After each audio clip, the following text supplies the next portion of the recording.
we're seeing a lot of the technical requirements of the COVID virus, come into play now more than ever in terms of streaming and things. And there are definitely some trends that we've seen. So maybe if I can, I'll just start with some things that we've noticed and how things have progressed, and maybe you can chime in afterwards and let me know what your thoughts are. So when this whole thing started, a lot of churches had to close their doors, and they thought of it very much as a temporary type thing. And so many churches, through March and a lot of April, didn't actually make any shifts to go online, because they were very much a house of worship that was based in the concept of, getting butts in seats.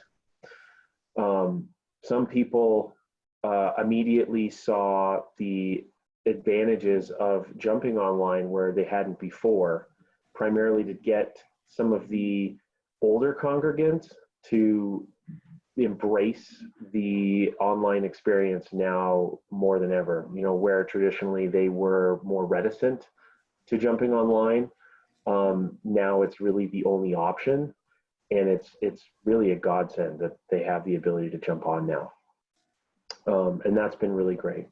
And then Crossroads Church is a really great example of this third avenue, and they kind of adopted things right away, Tim and his team and the leadership there, and several other churches are doing the same, where they're slowly coming to realize that we're likely going to be in this for some time, and any sense of normalcy in public gathering is probably not going to happen until this time, next year, getting back to sort of our normal state of things, as it were. And some of the people that were attending weekly may not come back because of the convenience, even after the fear has subsided of, gathering in a location and being a higher risk individual.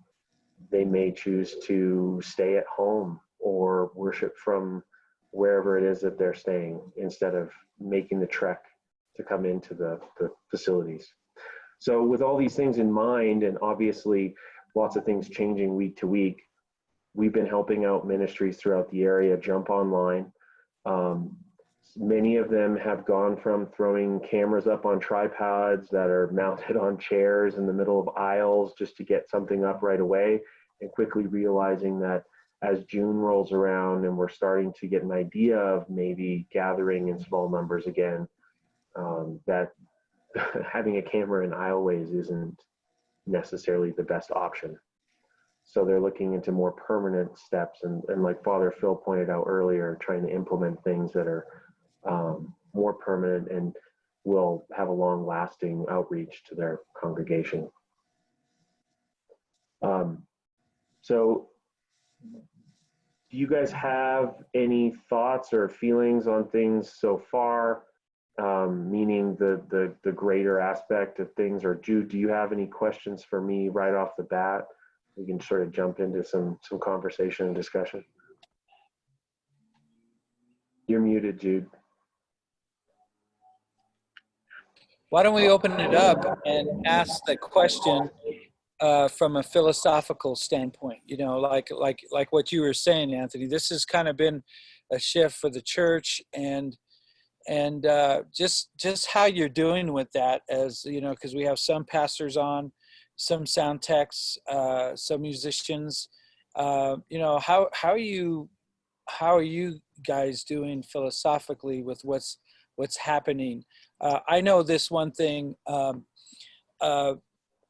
this is a big story, but Mission Hills Church has had a congregation of 5,000 people. When they had to go to the online dynamic, it just ended up that they ended up having a 15,000, audience. So again, this has kind of gone beyond, what people can think. And I know even at Westside, they're joining in from Mexico and other places. So this is what's happening. That's just something that I noticed. Yeah, absolutely. How about anybody else? Raise your hand if you, so I can make sure you're unmuted. Do you see me? Who's that? Me, Johan. Okay. Okay, go ahead, Johan. Okay, so you know, from the pastoral, you know, lenses, it's a very it's a double-edged sword, because you can reach more, but at the same time you can lose one of the essence of the Christian church, which is community. Yeah.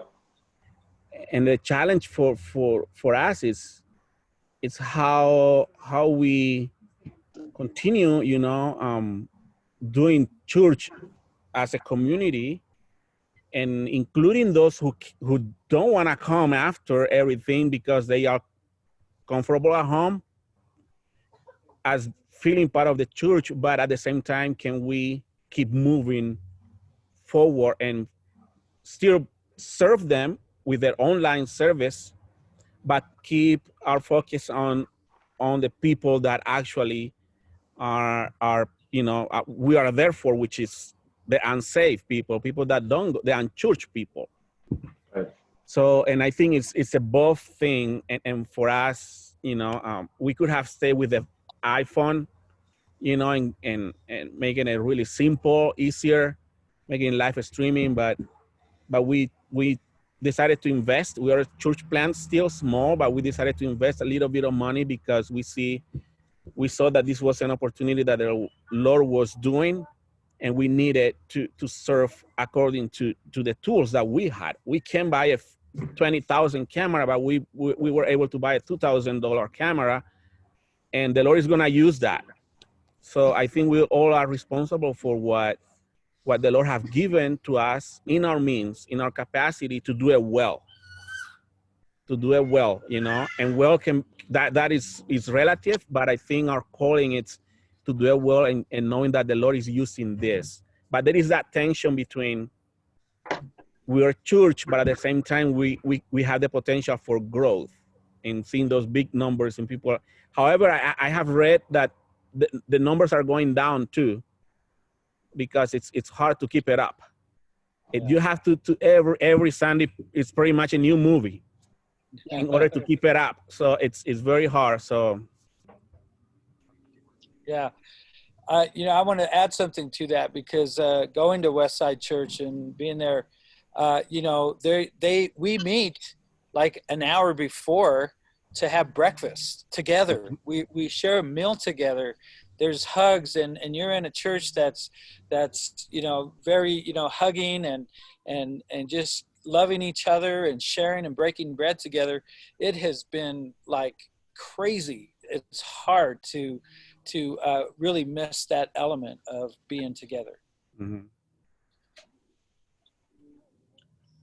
Yeah, for sure. Okay, somebody else. Yeah. Go ahead, Gloria. Okay, thanks. Yeah. Yeah, totally relate to everything that's been said so far. I just want to acknowledge too, just kind of the emotions that have gone with this, not only for the church, but for us as a staff.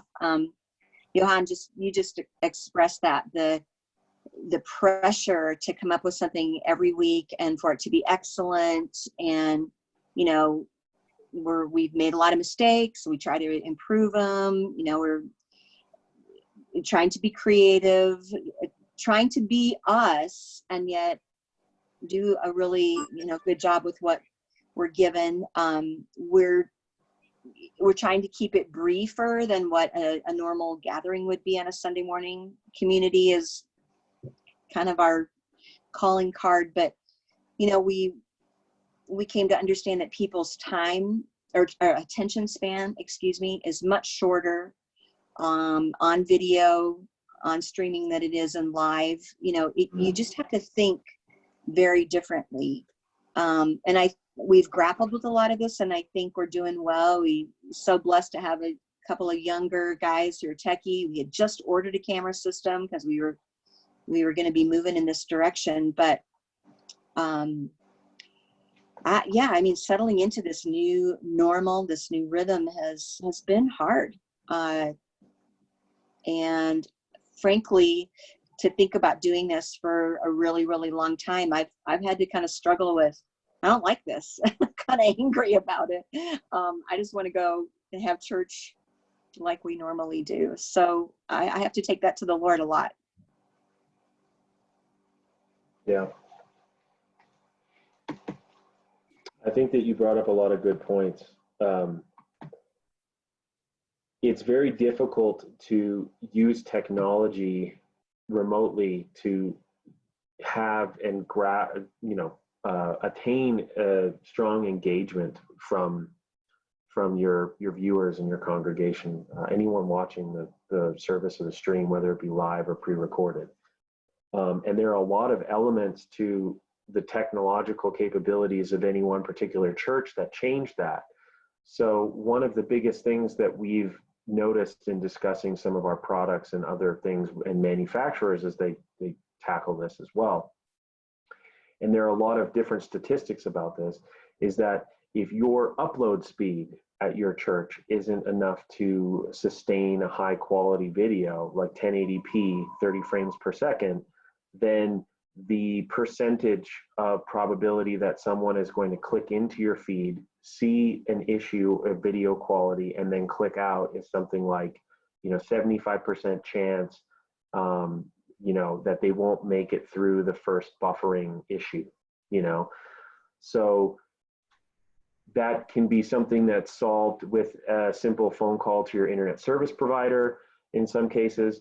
In others, you have to look at some sort of hardware encoder technology that pre-buffers things, right? So that it's not contingent on your speed. Or you go with a pre-recorded option and then cast it from there, let's say via Vimeo or something like that. Or you just offer it to be viewed whenever and just post it on YouTube or Facebook. It's not live per se. That's what we do. Yeah. The creative process you mentioned too is really important, right? Because we're trying to transcend these boundaries, this limitation and the distancing that we have to enforce, and at the same time have an intimate conversation with the viewers, and try and then a whole other level of difficulty is trying to make sure that we can have some semblance of worship experience through a screen, which is a whole other level of difficulty. And when there's so many churches now online, you're almost in a commodity type marketplace where if you're not bringing something unique to the table, someone can literally click away and try something different. They can almost window shop. And a lot of younger people in the church environment actually do that before they'll even set foot in a church. They'll actually window shop the church and what the online experience is like before they step in. And I think that's only exacerbated with the current situation. And then I'm sure a lot of you have dealt with the struggles of trying to transform those viewers into offerings, right? Having to be able to produce the product is one element of it, but then also using technology and links and things like that to try and transform that effort, not only to save souls and get the message out, but to sustain your finances as a ministry. That's an entirely different vehicle. And then I just wanted to point out that, volunteer demand right now is higher than ever. So those people that are participating in the technical ministry, a lot of them, especially when the ministry has decided to go a particular way, let's say if we divide it into two camps, and one is sort of the pre-filmed high quality video, and the other one is maybe less high quality, but it's live and it has flaws. When you're in a sanctuary, in a worship experience, whether or not there are immersive aspects like haze or lighting or anything like that at a high-tech, facility, being in the moment with your congregation and community, it's totally different than a pre-recorded experience. We could go to any concert of any person, and they may sing off key, but the fact that we're there with the people watching, you know, it's one thing. When you record that and then try and have other people experience it after the fact, and that same thing happens where someone sings off key, it's a totally different thing. So, I mean, I'm seeing some ministries take it to the nth degree where they're doing full 5-camera shoots like it's a movie and editing it down, full multi-track audio, you know, recording where they can go in and individually auto-tune or correct performances. And then the others are taking a much more organic approach and trying to keep it much more intimate, and do a live experience in that way. You guys have any thoughts or questions? Do you want to get into anything particularly technical? Yeah, so our church is kind of doing the what you just talked about with the pre-recorded thing right now.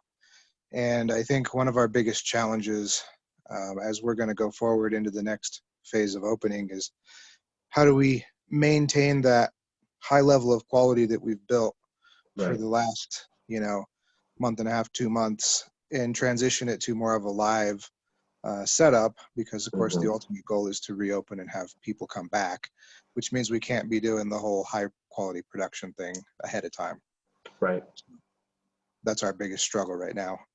Yeah, that's one of the biggest and toughest things to accomplish. And the easiest way to do that is to lean on your teams and your technology where you can. Little things make a huge difference.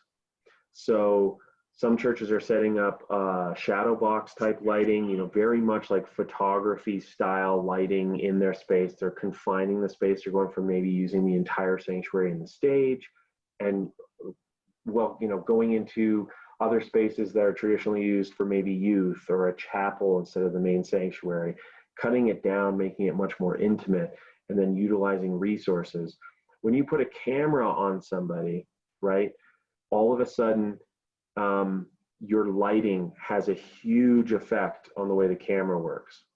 It's the same way that anything sound related could sound completely different when you put it in a different acoustic environment, right? The same singer singing in a Catholic church that's a couple of thousand years old, that is designed by nature to amplify that natural sound and spread it throughout the sanctuary, is going to sound completely different than if they sang the exact same thing in a modern sanctuary that's designed to have amplified sound, right? If you put a camera in front of somebody and you don't adjust for color temperature, or your theatrical lighting, the lighting that you previously used on stage, isn't adjusted to be the correct color temperature, then you end up with different shades. You know, people look orange or they look blown out, right? I mean, I'm sitting here and I have, you know, a warm light right here that's like kind of giving me more of an amber, and then these lights behind me are more of a white. And if I were to turn one or the other off, you would dramatically see even just the camera on our webcam change from me looking anemic to actually having some color. So I think that there are little changes that can be done to mitigate some of those issues. And when you're going to a more natural, organic, raw feel in your videos, whether it be just cameras in the sanctuary shooting worship like it would normally be shot, there can be changes made relatively easily if you have sort of a theatrical system or a lighting system set up already. You know, it's much more. Do you guys understand the concept of sort of color temperature or anything with cameras? I know I kind of like went way into the deep end in tech talk, but it's the difference between like, many of you probably go to the bathroom in the morning, you know, you're getting ready and you're standing in front of the lights, and they maybe have a blue hue to them. They look more like a blue light. And then you go into the sunshine or you're outside and it's a totally different light. So those are two totally different color temperatures. and that affects how the camera looks as well. And those are things that can be changed using different lights or different filters, and actually making that color temperature change on your camera to match. So that's just one example. What are some of the, Zach, what are some of the issues that you're having week to week? Like, what are things that you have to pour effort into right now doing your post-production for the recorded quality that you're worried about not being able to maintain going to a live? Well, it's just kind of I guess there's two phases of it, two aspects of it. One is the video. Right now we have multiple cameras kind of set up, and we have one guy after in post who just goes through and picks the best angles and, kind of adjusts the camera shots as people are talking, and, we're going through worship and all that stuff. And then of course the other is the audio. In post, you can go back through and add, compression and effects and, just really dial it in and make it sound the way you want it to. Right. When you're live, it's kind of a one shot. If that board is not set the way it needs to be, it's not going to sound that same level of mixed. And, if your camera angles are not what they need to be from the get-go, then you only have what you have to work with. So that's kind of the things we're trying to start think about. Yeah, that's actually a really great point. Let's talk about the camera thing first. Some people right now are using one camera, right?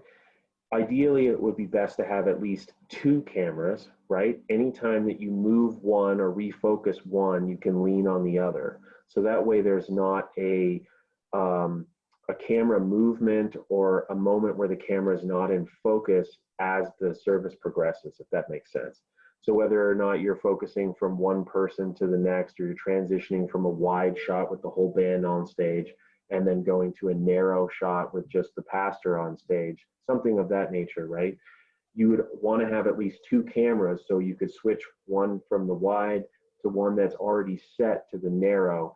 And then once you're on that narrow shot, you can then take that wide shot and do something completely different, like whether or not it's get a capture of the congregation or something, right? It's all about hiding those movements with the video. So if you don't have two cameras, one of the things that we recommend, if you can't afford a second, or you don't have an operator, or maybe it's just difficult juggling some of those PTZ motorized cameras, for instance, is to change your service flow in such a fashion that you allow for bumpers and images to be used almost as that second camera. So instead of going direct from worship in our example to a shot of the pastor, maybe you have a small short walk-up video that you can cut to while your camera refocuses. Or if you, it could be something as simple as a static graphic that you've spent some time putting together for the sermon series that you're on. And that way you can cheat not having that second camera and still alleviate that motion that you get. Yeah, Nelson. So Anthony, I'm also with Zach at Westminster Calvary. One of the things that we found, because we only have the budget for one camera during our live services. So what we've been doing is every time that the pastor references scripture, we've done a big full screen of scripture, and that gives us, 4 seconds to move the camera to a different shot. Exactly. Get people engaged. Right. Exactly.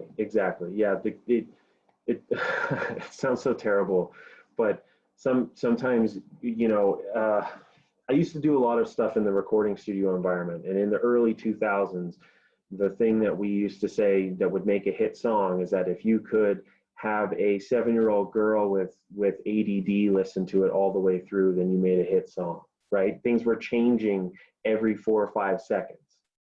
It's the same thing with the commodity that we're now having to create here and create a live stream, is there constantly has to be something that's grabbing their attention. The word is obviously the pivotal element that they're there to experience, the worship in and of itself, right?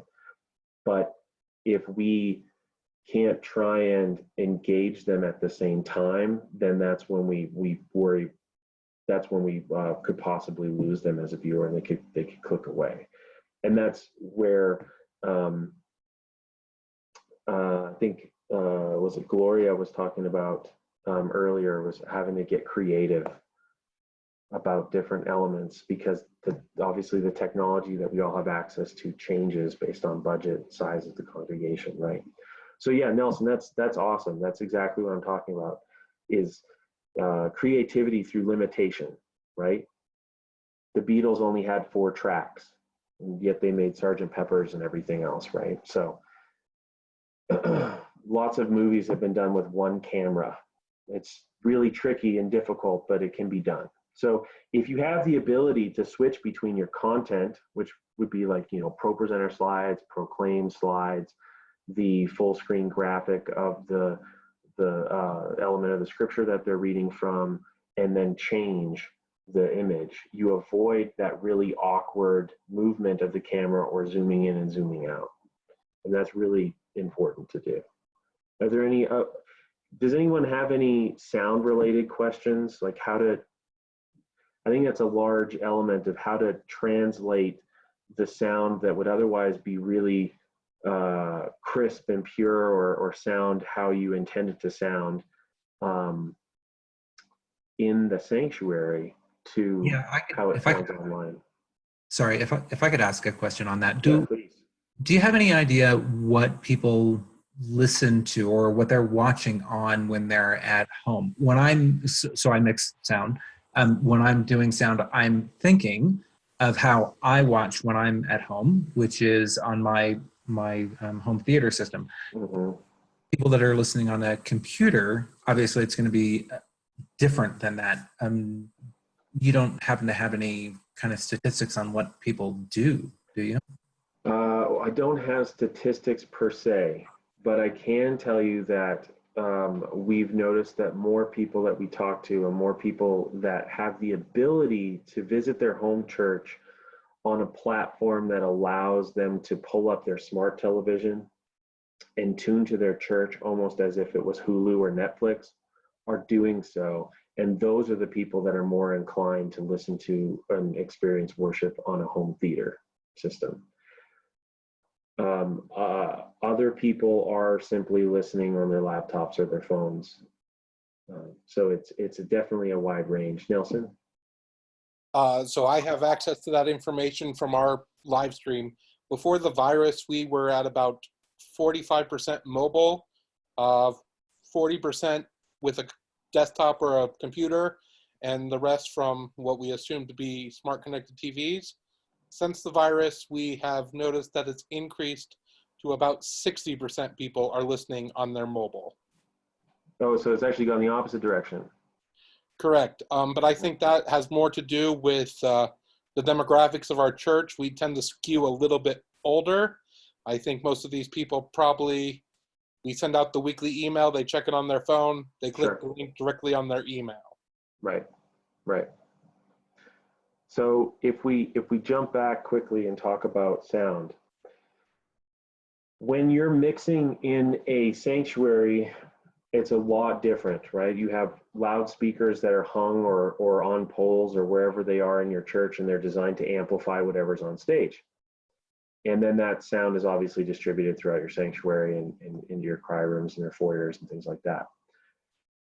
Unfortunately, the first element is the acoustic environment doesn't translate. So that microphone that you're on, whether it's a headset mic for a pastor, a lavalier microphone, or even just a handheld microphone and the vocalist is singing into for worship, if you don't have that acoustic environment of the sanctuary, that relationship with the speaker and the walls and the dimensions of the church, then it doesn't translate to that element, doesn't translate to the online audience. So one of the things that you can do is put up ancillary microphones that are really not dedicated to going through those speakers when you record, but instead go just to the online audience. Those are called, ambient microphones or audience microphones, right? And those are really just capturing the sound of your sanctuary and then feeding that back just to the stream audience, so they can kind of get an idea of what it sounds like. Super important, we've noticed, in places that have a very much traditional sense of worship. All of the the Catholic churches and some of the more traditional Lutheran churches where that is a large element of what they do, it's absolutely necessary.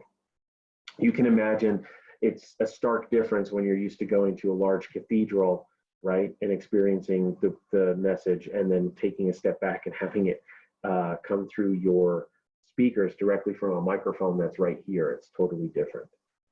So that's one element of it, is those ambient microphones. There's other ways of designing that sound with artificial reverbs and delays and things like that. That can be on your digital mixing consoles as well. The important thing when you're mixing for the stream is to understand that while a well-tuned audio system in your sanctuary should translate relatively well, when they're doing these large productions, whether it be in the secular world or the house of worship market, you know, places like Elevation Church or things that are just on the upper echelon of what's happening on a technological level, they're either doing that in post, or they have a dedicated room and a dedicated console for everybody for the mix to be created from, with the sole purpose of it going online. So some of you may, I imagine, you know, maybe we can take a quick survey as who's doing the mix for the stream live with people in the room and through the speakers, and then who's doing it in an isolated environment or putting themselves on headphones and then trying to mix for the purpose of the stream.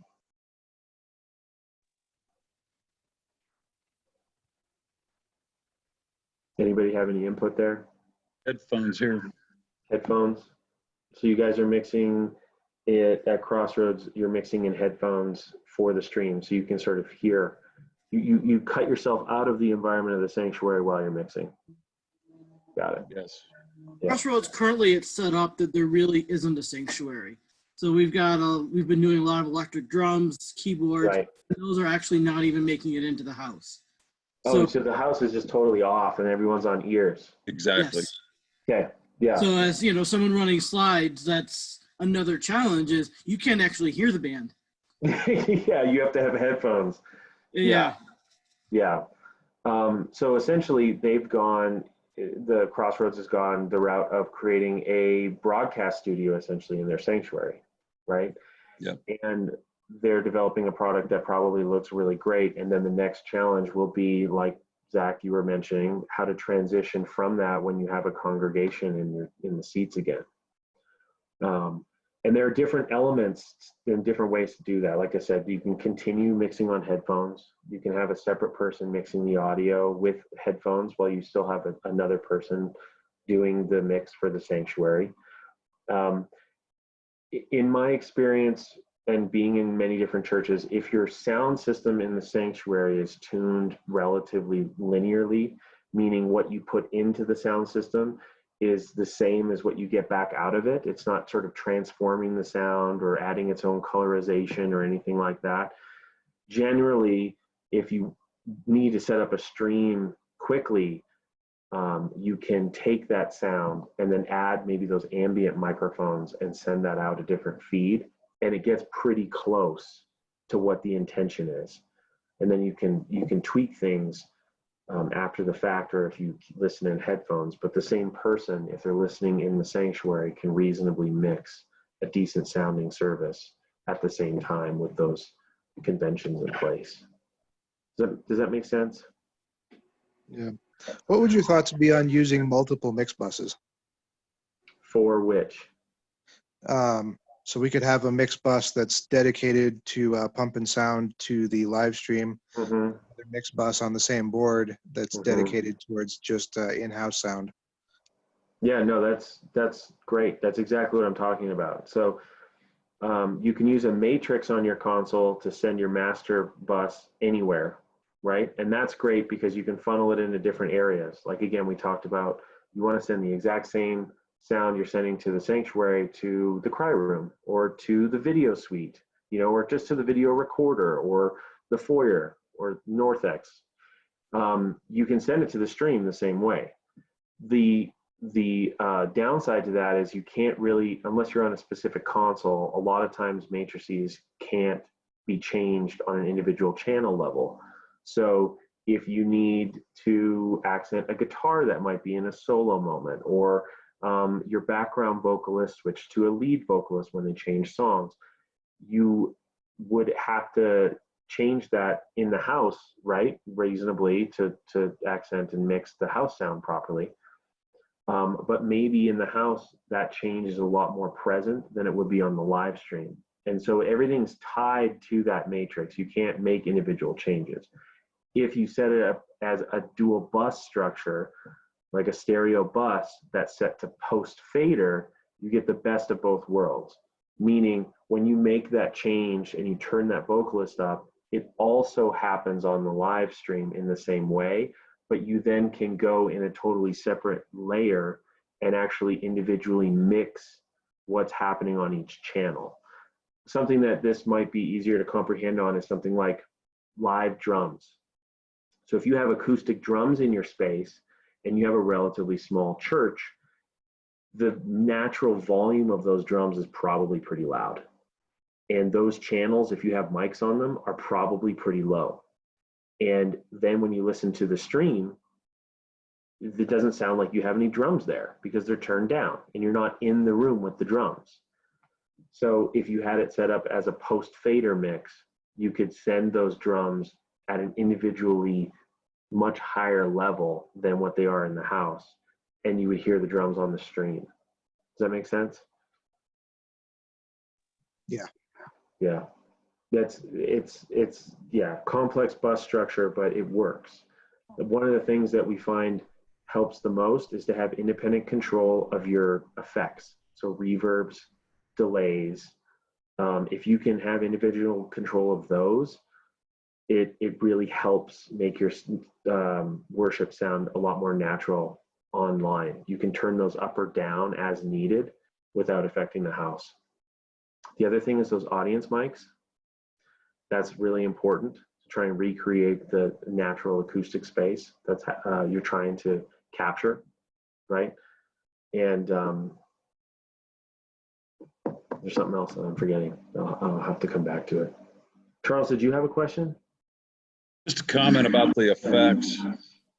So we're running reverb and a delay effect through, and yeah, it makes it sound great. But boy, I'll tell you what, it can easily get away from you if you're not right if you're not careful. Yeah, that reverb, right? And again, you think about adding artificial reverb and a delay. You have to overcome the natural acoustics of the space when you're there live before you can actually hear it. Yeah. Online, they don't have that. So Right. even the littlest amount of it becomes very apparent. Yes, it does.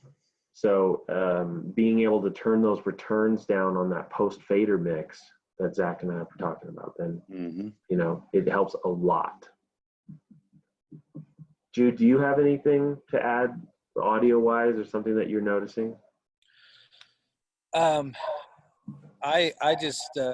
think with I think Johan and Danielson has been doing a great job, like mixing, just because. So we definitely had to had to scale everything back. In other words, we're just using a cajon, keys, acoustic guitar, maybe 2 vocals at the most. So everything has been scaled down. So we don't do the bigger production of all the instruments. It just I just again think for what they have as far as the technology they're using, and the question that I have related to the sound is like, Father Phil, do you guys still just use the acoustic guitars? How do you? Okay, 2 things. How many songs does your church do? And then also, Father Phil, do you use mostly acoustic guitars? Yeah, we're using, right now we're doing the service from our front room, from our dining room table. So we're not going to the sanctuary at all. So it's all mixed on Zoom, and the music just is terrible because of the way that Zoom prioritizes the sounds. Right. So I went out and bought one of the online Blue microphones, and I'm trying to either experiment with pre-recording the music, the pieces. We only do 4 at this point. We've pared our service down to an hour. It usually was an hour and a half, but that included communion and the other things that we do as Anglicans, Right. liturgical churches. So we're doing morning prayer right now, which doesn't include any communion. It's readings, sermon, prayers, songs scattered in between those 4 pieces. So, yeah. Well, So I'm on the Neanderthal side of this conversation. No, it's totally okay. Well, let me ask you this. It's a great segue. Why Zoom? That was the easiest thing for me to grasp a hold of quickly. Got it. We don't have, our church doesn't even use overheads because we have an altar in the middle of the front. Sure.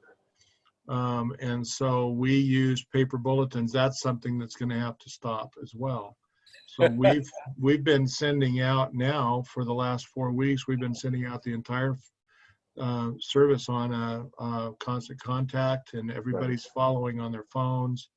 We'll probably continue that for a while, even for people that come to the service. And we're thinking about as I think about Pentecost, I don't yet know if we're going to be able to gather on Pentecost, first of all, because right now the governor says 10 is the max. And that's not worth trying to do all the stuff that we've got to do to have people in the sanctuary for 10 people. It's a diminishing return. Yeah. So,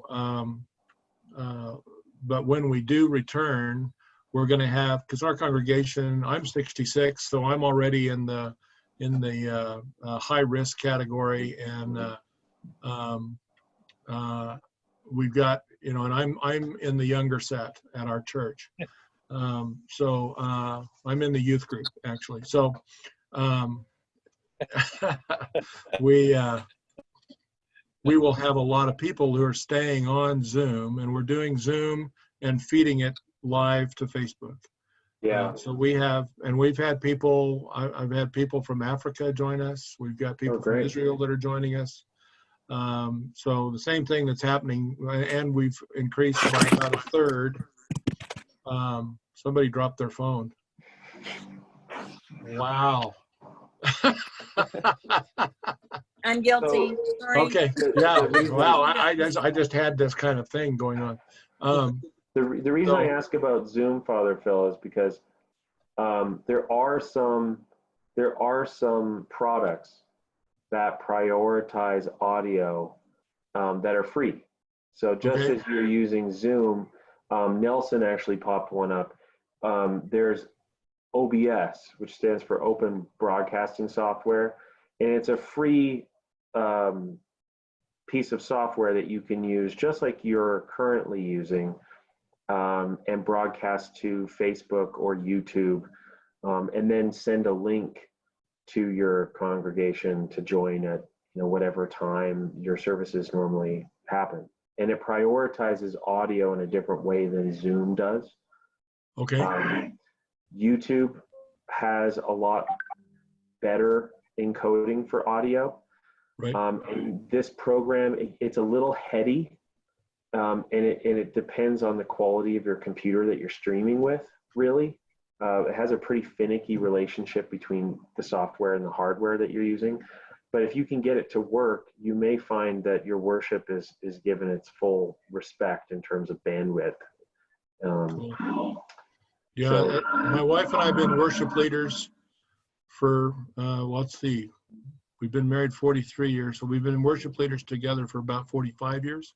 That's how we met. And she plays violin and keyboards, and I play 12-string guitar. That's what we've been using in front of a Zoom camera for the last 4 or 5 weeks. And people are tolerating it, appreciating it, appreciating just being able to be together, and ours is the ultimate huggy congregation. You guys over at Westside think you're huggy? Oh no, no way. So we're. We need to have a hugging contest. I'm in.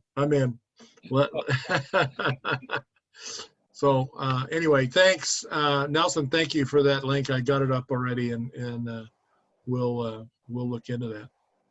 Yeah, there's a lot of good tutorials online in terms of getting it set up. And then if you run into any particular difficulties, I'll disseminate my contact information to all of you guys. And if you have any issues, just feel free to give me a call.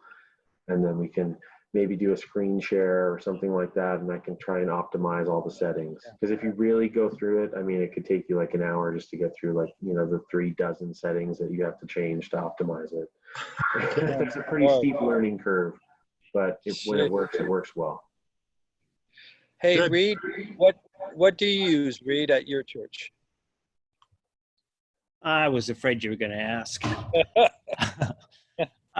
And so we have been just doing it very simply and did not expect this to last quite as long as it did, but are doing Facebook Live and YouTube, and we want to go to pre-recording because there's so many things that live is causing us problems with, and I guess my long-term approach is that we will do something online, after this is over, but we are really considering almost launching a second service that is an online service that is, shorter, has some of the other pieces to it, and gearing it and really trying to tailor it for an online experience as opposed to just live streaming what we've designed for an in-person experience. And so that's some of the pieces I'm trying to think through is long-term, both, equipment, the kind of things that we do. I'm trying to watch other people's streams and watch what other people are doing, even, almost producing program as opposed to a worship service to see what seems to work and what we might want to do. Yeah, that's really fascinating to me. It's almost like, having a 9 a.m. or an 8 a.m. traditional service, right? And then an 11 o'clock contemporary service. And then, even further out, you have your ultra contemporary technologically based service. Correct. Yeah, that's fascinating. That's an interesting idea. Cindy, why don't you jump in and maybe just share a little bit, maybe for the possibility of what does it look like for pre-recorded worship or having somebody, do that worship. Can you talk about that? Sure. Hi, guys. I'm Cindy Rocha. I know some of you. Hi, Westside Church. Hi, Anthony. Hey. And then here's my husband, Marcel. Hey. Hey, Marcel. So we are worship consultants, and here's our daughter, Lucy. So we are helping with worship with lots of churches across the state and beyond. And we've really encouraged people to go to pre-recording. We're worship pastors, and we always try to refer people to Anthony, actually, audio things, but we help with audio as well. But yeah, we're big fans of Anthony. But yeah, I think pre-recording has been huge, and really it's as simple as even using your phone on your camera on your phone. And as you can probably speak to, Anthony, there's even some good audio on that. If if that's what you have, you can use that, and then creating an environment where that can sound nice, and then you can. I think I was here before when Anthony was kind of saying, this live stream, so many churches who are not doing this and are not used to doing this, they're running into that issue of it sounds really bad, you know. Like a hostage video. Right. Maybe it looks like a hostage video. Maybe it sounds not so good.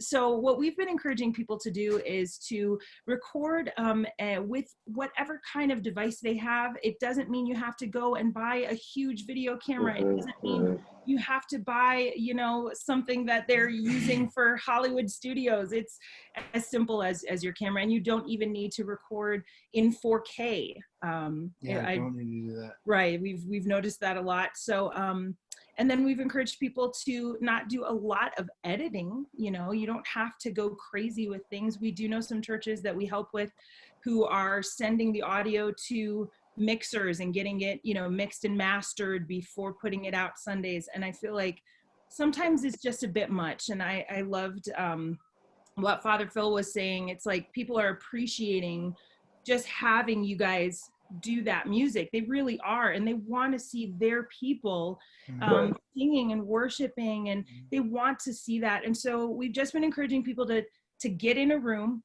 and to test it out and to do a video and see how your sound is going. And this is where we say, then follow up with somebody like Anthony to say, what do we need to increase just this aspect? So it's not full blown. It's almost taking a step back from thinking you have to overproduce and just being a little bit more simple. And so in a room, here's a guitarist, a singer, and we're just going to record 2 or 3 songs, and then we're going to see how that audio sounds, and we'll go from there. And maybe we add a microphone this week and just hook that up with an interface. So we've added one more step as opposed to adding 16 more, you know, and not even mixing and things like that. So that's where we're encouraging people, and then putting that into maybe church online platform. Anthony, you're probably familiar with that one as well. Exactly. And I would really encourage people to do that, as opposed to even, you know, OBS, if you are kind of maybe not as savvy with tech. I mean, I always hate to do this, you know. Totally agree. It's a very confusing whole situation. I just feel like I've been saying this to a lot of pastors that, you know, you didn't go to seminary to run a production company. So I don't expect you to know this, and it's okay. We need to get back to ministering. So so I'll put some things in the chat, like Jude was just saying. There's a few different, Anthony, maybe you kind of be my vetting process, but we encourage people with churchstreaming.tv. That's a great one. If you are going to live stream, they help you, their tech support. And if you can't get on Anthony's list, they're okay. And then there's also Boxcast, which is a really great encoder interface, and they help you too if you really are determined to do that. But pre-recording is really, I mean, I think what we would recommend beyond anything, even as consultants. Even sound-wise, I mean, for Father Phil, I could see you guys, you know, put a nice condenser mic in your room and play with it where you guys stand around it, but it's going to pick up your vocal and your instruments really nice, and you don't need a lot. You know, simple is really good. And there's one thing that we're learning through this time is that a good, solid, simple setup is the way to go. And we find, you know, with the multiple churches that we're helping, we're finding production is happening faster, and people are really connecting with the results. So, you know, on that level, I'm a big sound guy, so I like just put a nice mic in front of us and we're good to go. That's right. So, exactly. It would be really helpful for us to have you guys' information, because I've got a sound team that, like the rest of you guys, I have a tech team that we're going to be moving more and more towards this, and it would be really nice to have some expertise that we don't have. In the meantime, you know, while you're using that microphone, even if it's just having somebody play the way you play, or if you have anyone stand in, or your wife can play while you walk around the room, if you can put that one microphone where you feel like everything is evenly balanced, you know, like where you would like to hear everything, and then just put that microphone there. So just move around the room, move your head around. You'll look funny doing it. But if you find a good balance there, then that's where you want to put that microphone. And if there are any weird oddities with your front room where you're recording, just try a different room altogether. You know, if you're fighting an echo or a weird sound of that room, just try somewhere else. But I have a question. So you have a microphone, but what do you plug it in? What do you plug the microphone into? We, yeah, go ahead, Father. We bought it's an online mic. In fact, here, this is about $100 at USB. You have a USB mic. It's a USB microphone. Yeah. Over at Micro Center, it's about $110. Yeah. It has gain and an on and off switch here that blinks and lets you know if it's on and off or muted. It has different microphone settings on the back here where it can be set directionally or omnidirectionally. Wow. It's really, it's really pretty amazing, and too. you can get radio quality out of it. It also has underneath the USB port and an out jack, so that you can run, because we run from this microphone to a little Bose speaker that we have here, so that we have the audio ambient in the room as well. Wait, so you're plugging your microphone in, and then you're running it into the computer, and then you're taking the output and putting it back through a speaker? Yes. Why? So we can hear our own feed. But you don't do that at the same time that you record, do you? I haven't recorded yet. It's all been live. And yes, there is a bit of a feedback issue. Yeah, that's what I would recommend is consider your worship environment very, very natural, like as if you're out at a campfire, you know, but your wife has her amplifier and for the keyboard. Right. If you can hear yourself and your 12-string guitar, and you can hear her and the keyboard, just get your level set so it sounds like you're doing a living room concert. Don't worry about the monitors. You don't have any need for that at this point. You're just trying to capture the energy that you have in the room. Right. Definitely. We won't use the speaker during the recording session. Okay. But the reason that we use it is because when we plug in everything, make sure I can't hear what's happening in the service myself. Yeah. Unless I plug a speaker in. You mean the other people participating on Zoom? Right. Okay. Yeah, that's what we want to hear, is people that are doing readings and that kind of stuff, because the liturgy is very important. It's actually the thing that's connecting us. More than Zoom, I mean, what we're doing is we're creating a space in which people can participate. Right. And everybody's kind of right now is understands how to operate on Zoom, and I've got a stage director that's pushing buttons. That's not me, because I'm doing the service. Right. And so it's been a learning curve. Yeah, that's interesting. Do you know what your microphone is set to right now on the polarity setting? And I'm not even sure what, I mean, at this point, there are basically the four things on the back say it's a pattern. Yep. So I'd have to pull out well, are there shapes there? I'm trying to look up the photo of it at the same time. Yeah, there are shapes. There's a double circle that's kind of like a marriage figure circle. eight. Yep, figure eight. Figure eight. What do you have it set to right now? Can you see? I've got it to omnidirectional, so the full circle. That's your problem right there. Okay. That's the issue. So what you want to do is set it to the cardioid pattern, right, which is the one that looks like a heart. Yep. Next one.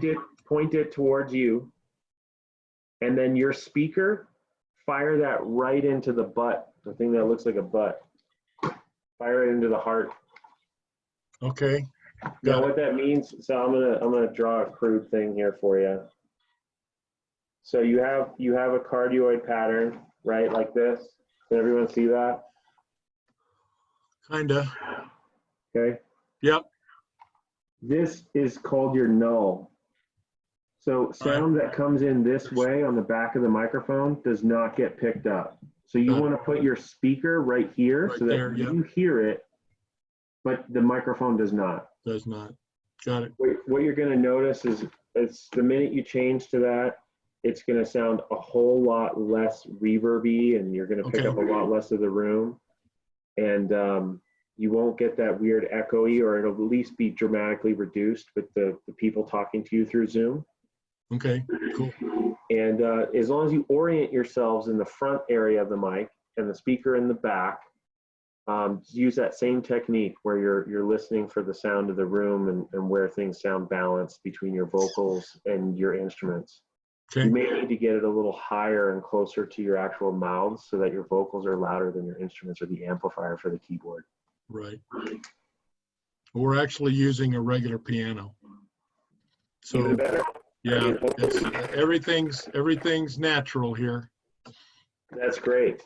No, that's excellent. So, you know, I don't know what type of piano it is, but it's probably heavy, and you probably want to move around the piano to get the sound right, because it's probably the most difficult thing to move around the room. Okay. Yeah. Anthony, if I could jump in for a second too. Please.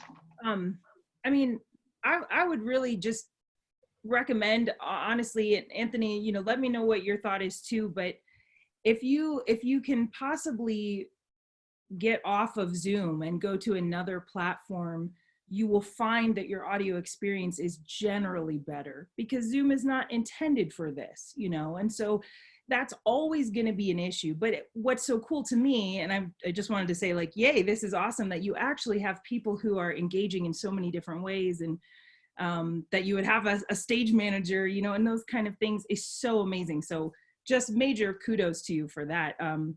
We help with a lot of liturgical churches. And one of the things that we have seen that's been really exciting is one church, the demographic, I think the youngsters of the church are in their early 70s. And so they always kind of laugh and say they're not technologically savvy. And so they did not specifically want to do a service. They wanted to do kind of a take-home liturgy. And it's been a really awesome and engaging thing for their community, but they're using YouTube and they're putting the sermon onto a video. You know, the pastor's recording on his phone and putting it up there. And we're doing worship for them and putting it up onto YouTube, individual songs. And then they're doing this kind of take-home liturgy to where at home, you know, they'll say, all right, well, this person read this, or if you're home alone, you do this part and do this, and then log on to YouTube and do that. And so it's been nice because their quality has remained quite high. And it's a beautiful Christian Reformed church, you know, and so they have some wonderful things that every week is just a part of the heartbeat of their community. And they're able to do that without losing the kind of, I guess, for lack of a better word, professionalism and that kind of homey feel. So that's another thing too. But I always feel like I'm peddling Church Online Platform, even though I am not affiliated with them. But one of the things I like about that is there's an opportunity to engage your community. There's a hosting option. So you can actually designate people in your church to host. So they would log in and they can pray for people. So just like we have a chat room here on Zoom, it literally can open up that chat room. And so there's so many different ways in that that I really enjoy. And then by having a pre-recorded video, can still have everyone do readings and do it from their phone and send it over and just smush it together and have multiple service times, all of that. So I like these kind of platforms because it takes care of all that techie work that we all didn't go to school for, you know, and then it creates this environment where people are still engaging. And yeah, so that's a huge thing. I just want to like encourage you, because we just don't know how long we're not going to be able to meet as usual. And I think moving away from Zoom for regular Sundays would be so great. And then doing small groups or, you know, some kind of community life thing on Zoom is a great thing, because now we all kind of know how to use it. But moving Sunday services into something even more special is a great idea. So that's just my thought.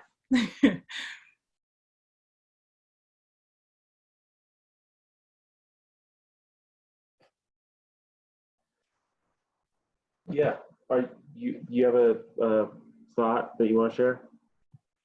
Not really. I have like a couple of questions that are not related exactly to audio and video, but I don't know if they are out of the scope of this conversation. But we only know one way, and that's if you ask. Yeah, that's why I've been like, like just like being silent. The first one is that we are multicultural church, and mainly we have Latinos here. Like I will say, like probably like half and half, and half Latinos and half everybody else. So, being that said, we use mainly two language here, English and Spanish. And one of the things that we are struggling with is that typing or kind of like writing down the sermon. When we are pre-recording, and when the pastors are just giving the sermon 20 minutes, 25 minutes, we have to listen to that, type that, and then translate that, and then put those translations as subtitles in the video. And that's been really tough. That's have been taking a lot of time. One thing that we are using now is Word from Microsoft has this capability to listen and then like type down everything, Right. but it's not that good. And Right. the question is related to that. If you know about any software that can do that. It's a great question. There's a house of worship that we did some work for recently that has a similar situation. I'm struggling to think of what the solution was, but it's definitely something that I can get back to you on. I just need to make a couple of phone calls and see where they landed. But yeah, that's a really good question. So right now you're doing audio to text, and then you're editing it and then putting it in the videos. Exactly. So we have to do like 4 or 5 steps with that. Mm-hmm. Sermon, transcript that, proofread that, translate that, and then put that in the video. So yeah, that's a lot. Yeah, it's a lot. It's taking like 10 hours or something like that, because Anthony, to go along with that, my idea for that, for everybody else, we are on the same church. My idea was, or is, to create a video with 2 audios. And that will kill all 5 processes. Yes. And have people pick one of the audios. And the challenge for us has been is because we are stubborn and we want to continue having the community together. Will be easier for us to split. It will be easier for me to, hey, you know what? I can create a Spanish service by myself.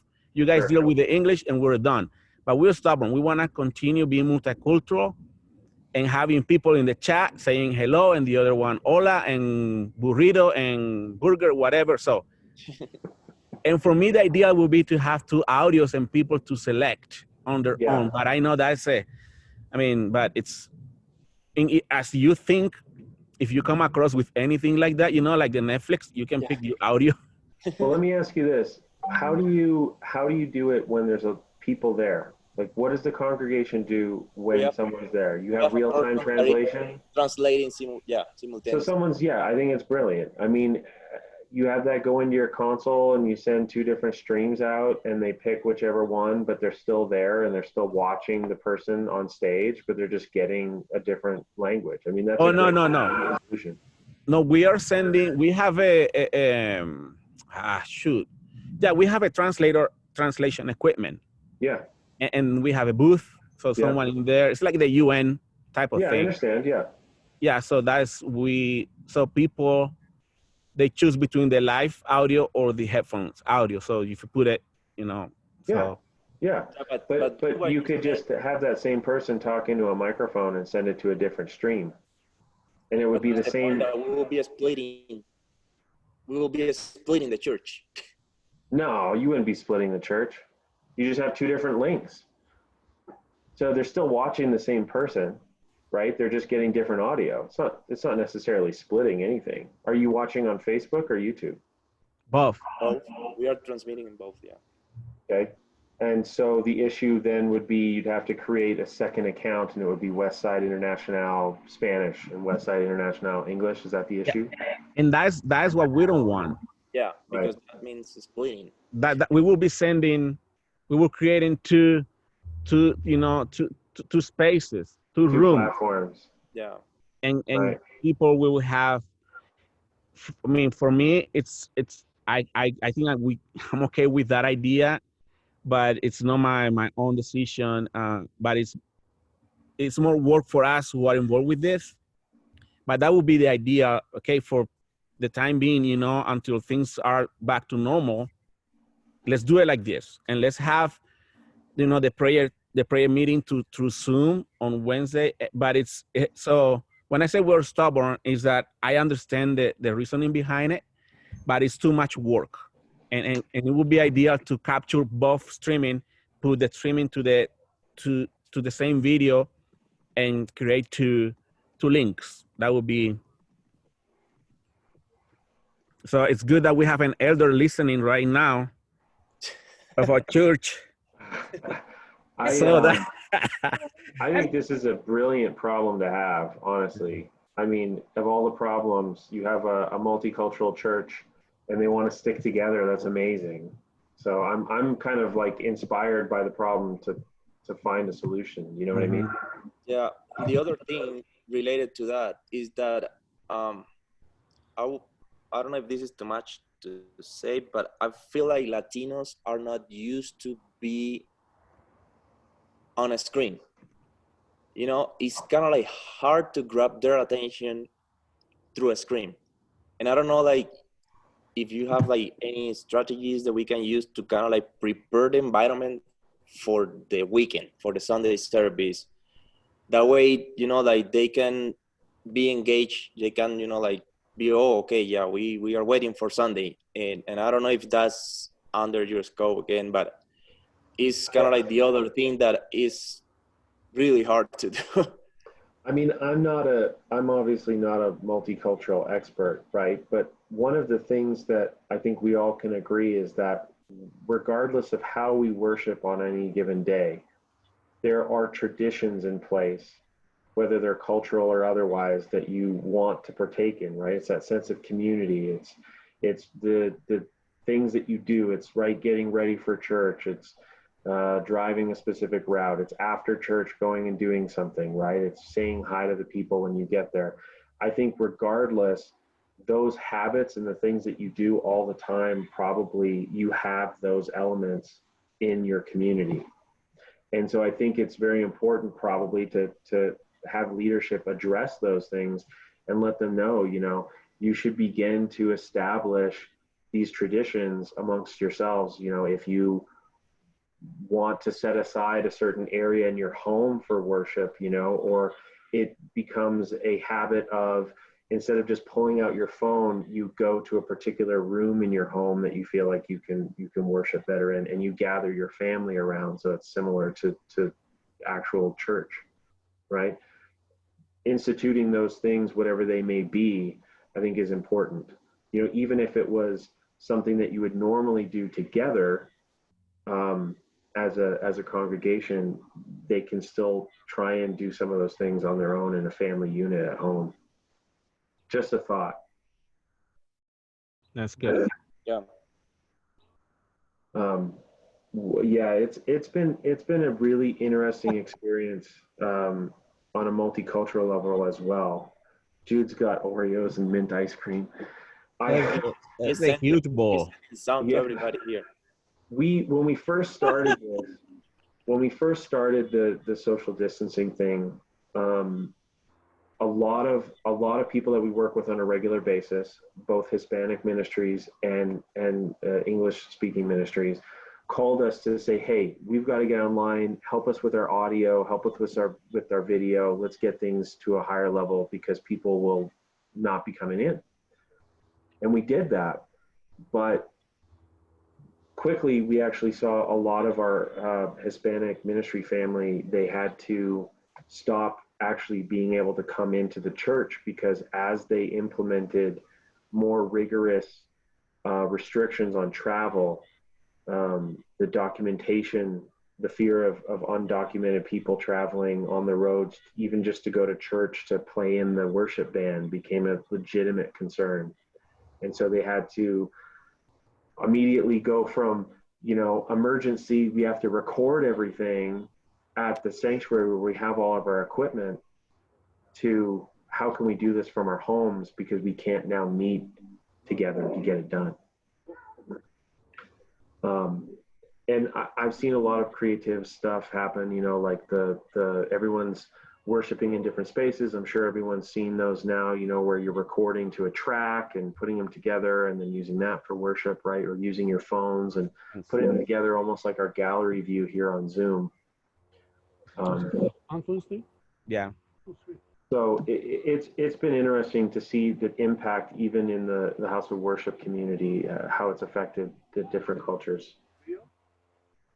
Quiet. Yes. More strongly.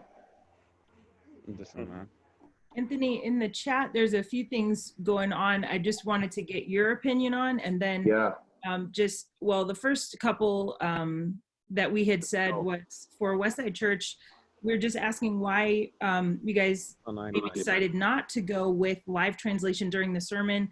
I mean, just from my experience, I mean, we used to pastor a church where we would do everything in English and then everything in Spanish, identical services, and our favorite services from everyone was when we would do combined services. And so we would either have people translating or have someone translate on the stage. There was one pastor who could actually go into English and Spanish, and that was amazing, but that's a total gift. But even that and giving space for each other made more community than separating into two services. So there was that. And then Michelle had a great question about subtitles, specifically with sign language. And I love that, Michelle. That's a great option, because so many people are actually asking about that. It's almost something you don't think about as often unless you are currently in that kind of ministry. And so I'm glad you brought that up. But just anything for that, Anthony? Yeah, so what we've seen with the sign language is very typical to what you probably see and what everyone has seen on television and whatnot. Is you have a signer, dedicated signer. For pre-recorded services, the beauty of it is you can actually send it to the signer. They can record themselves on a phone, at the convenience of their own home, and then they can send you that video, and you can have a picture-in-picture option, right? And that facilitates all of your hard of hearing or signer requirements for that community. And it's a relatively easy video editing process. Really, it's just overlaying one over the other, right? And they're signing in real time. Or they've signed, in a pre-recorded video, and you just put it on top. They're doing that again in the live part of it as well, where they have a separate camera. Earlier we talked about multiple cameras, and having the signer on that second camera and then overlaying that shot again, so that everything that happens, sermon, worship, etc., is all there. Worship, it's obviously not as big a concern, because a lot of the times they have lower thirds, right? Or hopefully you can have lower thirds with the lyrics. And that can be something that you also set up in a pretty easy way. Like Vimeo has a really great software that they use for their streaming capabilities, and it has all of that stuff sort of built in. Like if you had a computer that you used in the church for ProPresenter or PowerPoint or things like that, a lot of times you can actually port that in and reformat it for the bottom, so that, if someone's tabbing through the lyrics, it actually auto reformats it to the lower third, and you can see that during worship. I'm curious too. Do you want to speak on that, Johanna, a little bit about why more services don't happen at Westside where there's real-time translation happening on stage? That's what you're getting at, right, Cindy? If someone says something and then there's a pause for translation, and then you go back to the message. Yeah, that has been my proposal from the day one of the church plant. I mean, 3 years ago. Yeah. Because I have seen it work, work it out. But we came to the agreement. Okay, let's do it like that. And we have been doing it like that with the thing, so that there is no interruption. That is a good flow. Right. People already are compromising something when they go to a multicultural church, even though 100% of the things that they are, well, not 100%, but most of the things are in their own language. Yeah. So the other pastors, they mean, and I'm not talking bad about them. No. They don't have the experience.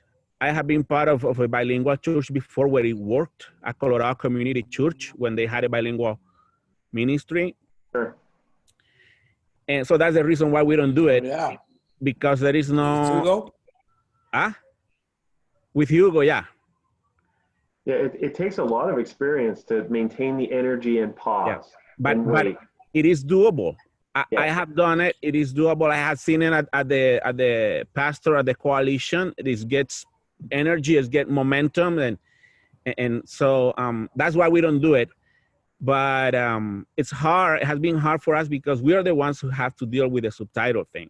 So, and I enjoy doing that. I enjoy it, and it's fun and all that. We're using our skills and all that. But it's almost like 3 times of the time that we have. I haven't been able to pastor well during this season because of this. I haven't been able to be with the congregation because I have been investing most of my time here in trying to get this set, and then the return on weekends, like Danielson was saying, is a little bit disappointing because we're putting a lot of effort. And I said, well, I know if I can just create a momentum for the weekend, just telling people, hey, we're gonna with the guitar, like Father Phillips, we might have the same result, the same return. People come in the same views, and then so it's hard. We're a small church, but we're in this tension of offering a good quality and then putting a lot of work, but at the same time, the priority, which is shepherding the people, I feel like we're not there yet. And so that's where I'm coming from, because I'm putting a lot of time into this, and I think the other priorities are not being covered, at least on my part of the ministry. We have a great team, 4 pastors, and that's great. So I can't imagine doing this by myself as a church planter. It's like, wow. It's either you make you make the video and that's it, and you don't shepherd anybody. But good thing that the other pastors are shepherding some. They are doing their part in that, but I haven't been able to do it as I wanted to. Right, because you're so focused on trying to overcome all these technical issues. Yeah. But that's the reason. Yeah. Sorry, go ahead. No, I was gonna say that's the reason why we are not doing it, because we basically had to vote and kind of to come to the agreement. Let's do it like this. But if it was up to me, I would have this translator next to me, and I would record the whole thing at once. Worship like a regular Sunday, yes, we could stop and all that, but having one recording and investing 25% of the time that we're investing right now. Well, what about the option of kind of taking a mix of what we've talked about so far? So pre-recording the service, and obviously having your essential people there in the room, and recording your translation separately, right? Just like you would with the headsets, you have that person on a microphone, but you record it. And then you take those 2 and you have 2 videos, right?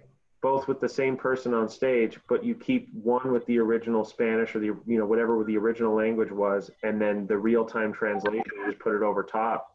And you could put both videos out on the same channel, right? For viewing. You wouldn't have to create different channels or different Facebook groups, but you would have an English version and a Spanish version. And it could all happen in real time. Okay. Okay. Yeah. You wouldn't have to do any subtitles at all. Yeah, that's a thought. For Facebook, that could, but it would be we would have to upload the video. It wouldn't be a simulated live. Correct. It would be simulated live versus actually live. Yeah, it'd be technically pre-recorded. Yeah. And if you go to the church online platform, there's automatic translation for everything else. So when people chat, it is in the language they want it. So, well, sometimes yes, sometimes the translations are, it's more than translation. We need to get Jude better Wi-Fi. Jude, talk to your neighbor. Okay. Yeah. Oh well. You're saying the translation is not accurate, though, right? It doesn't work well 100% of the time. Yeah. Yeah. Yeah, and but I think we should just try it with like you and Mambo, English and just do it one Sunday and see how it goes. Yeah, I would keep some of the original audio in, but very low, so that they still get the emotional content of what's happening, right? And it doesn't look like some cheesy movie, like a kung fu movie or whatever from the 80s where they've like dubbed over stuff, right? So I would keep the original in there a little bit, but then have the translation much higher in level so that that's good. Apparent what you're supposed to listen to, but the emotion's still there too. If you're going to pre-record these things too, the beauty of it is, especially when you're testing, is that you could get everyone together on a day, and in one day on a Saturday you could knock out 4 weeks worth of sermons. You could have different pastors come in on 1 week and just do them all in one go, and then you basically have your work cut out in front of you, where you have to add the audio to the video, and then that's it. Then you're pretty much set for a while. I know it doesn't have that same live experience. I have some notes here, though. I'm actually going to dive pretty deep into it, because that to me is a really, really intriguing issue, and I'd like to see it get resolved somehow.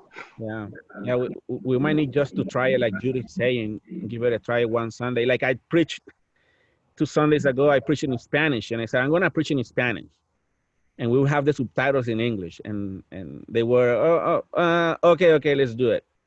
But and it happened. So I guess we need to keep trying. I guess we have freedom to try some here, right? We are in a season that we can try things because we didn't know, we weren't ready for this. So I think there is that window that we all have to try things. So yeah, that's true. That's true.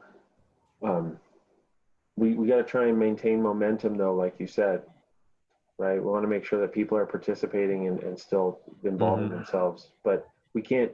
You yourself, you came on a little later, but one of the things I said very early on was that right now, more than ever, even the most engaged volunteers in the ministries are really being taxed hard.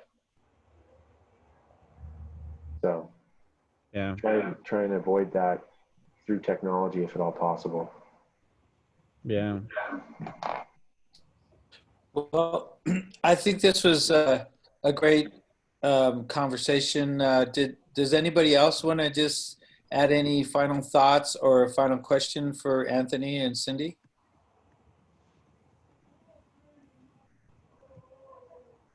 And I'm frozen again. We can hear you though, so that's good. Okay. Okay. Okay, well, this is, again, thank you everybody for coming on, and thank you, Anthony, so much for kind of filling us in. I think that was a really good approach to also think about what's happening philosophically this. And I look forward to the time that we can be together, and I'll buy the ice cream and the and the Oreo cookies. No, it's an absolute privilege. I hope that you guys got something out of it. A lot of it was pretty broad scope talking points. My information's in the chat, and if you need anything and you didn't get it, reach out to Jude. Jude, you have my full permission to spam everybody that asks for it. Just give me a call. It's what I do. It's what I enjoy doing. So, you know, Father Phil, if you want to send me a link to the video that you do the first week after you move your microphone, I'd love to take a listen and give you some notes. Johan, Danny, I'm going to look into the real-time translation thing and let you know what I come up with. And then please keep us posted too. Thank you. If you find a solution, I'm sure other people are experiencing the same problem. Thank you. Yeah. This has been really good, Jude. And thanks, Anthony. Oh, no, thank you guys. You guys are rock stars. Hey, how do I save the chat? So you go to the bottom of your chat box and there's 3 little dots. Then you'll see it says save chat. And you click on that. Yes. There it is. Got it. I was looking for 3 little boxes somewhere. And so now where is it saved to? There should be a little thing that says show in your Finder. And if not, I saved it and I'll send it to you. Oh, there you go. Thank you, Lord, for technology people that have that gift. Funny. Yeah.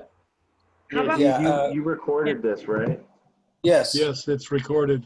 That would be a good thing to send a link out to us for. So hopefully it was okay, because for some reason, like,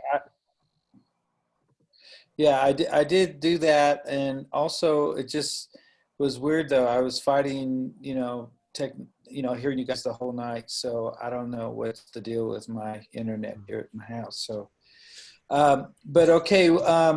Hey. Cindy, could you just pray for us and just pray for the church in this time and people, gathering in this way and just and bless the churches here. Yeah. Thank you, guys. Thank you, Father. Thank you that we can still gather like this, Lord. And we know that none of this has taken you by surprise, God. And so we just rest in you right now. And God, I lift up every single person here on this meeting and every church that's represented, every ministry, every organization. And God, I pray that you would speak to hearts right now and that you would encourage us, Father, because I know that all of us are taxed beyond what we thought we would even be doing at this point. And God, I just pray that you would show us the path that you want us to go, God, because what we want to do is draw people to you. Jesus, we want people to know your love and know who you are, especially in this time, Father God. You're the Prince of Peace. You give hope. You bring life to us, God. And so that is our goal in our heart. So, Father, I pray that you would continue to give us wisdom and peace in this season, and that you would encourage our hearts. And Lord, I just thank you. I thank you for Jude. I thank you for Anthony and for these men that you have put in such a great position that they want to empower and encourage and equip your church, God. So please, God, give them an extra blessing today. And Lord, we love you, and we just wait, God, to hear your voice, and that you will give us the direction and clarity that we need. And Lord, I just know that you will encourage hearts this week, and that we will receive some fresh wind from you, God, some fresh motivation, and that you will see us through this season, God. It's in Jesus' name I pray. Amen. Amen. Amen. Amen. Okay, you guys, so great to see everybody. Great to have the Crossroads people up in the north. Man, you guys are amazing with all your technology and all the help that you have to just to create that service. And Lord bless you guys, and what a awesome time we had to share together for tonight. So thank you everybody for your input, and have a good night, and we'll be talking with everybody soon. Okay. All right. Ciao. Take care, everybody.